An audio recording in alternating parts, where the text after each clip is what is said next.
എനിക്കൊരു മഹാനായാൽ കൊള്ളാമെന്നുണ്ട്. നാളെ എല്ലാവരും എന്നെ ഓർക്കണം, അതാണ് എന്റെ ലക്ഷ്യം. നാളെ പകൽ സമയത്ത് ഓർത്താൽ മതിയോ?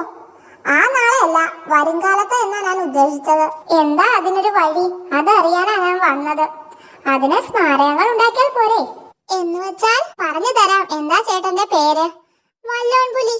ശരി, വല്ലോൺപുലി എന്ത് ചെയ്താലും അത് ചെയ്യുന്ന സ്ഥലത്ത് എഴുതി വെക്കണം. മാങ്ങ തിന്നാൽ ഉടനെ ആ മാവിൽ എഴുതണം, വല്ലേൻ മാങ്ങ തിന്ന സ്ഥലം എന്ന്.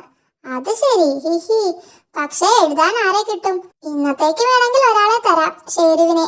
ഞാൻ മീൻ തിന്നാൻ പോവുകയാ, എഴുതി വെച്ചോ, ഹിഹി. അങ്ങനെ ഷേരു എഴുതാൻ തുടങ്ങി.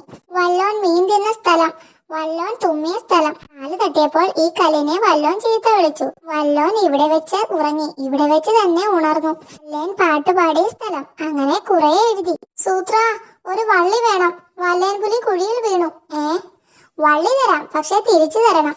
തരാം, വേഗം കൊണ്ടുവരാം. ദാ വള്ളി. ഇത്ര പെട്ടെന്ന് വല്ലിനെ രക്ഷിച്ചോ? രക്ഷിക്കാനോ? അതൊന്നും എനിക്ക് പറ്റില്ല, കുഴിയിൽ നല്ല ആഴമാ. പിന്നെ എന്തിനാ വള്ളി വാങ്ങിയത്? താൻ വാ, കാണിച്ചു തരാം. വള്ളിയിൽ തൂങ്ങി നിന്ന കഷ്ടപ്പെട്ടാ ഞാനിത് എഴുതിയത്. വല്ലോൻ ഇതുവഴി താഴേക്ക് വീണു.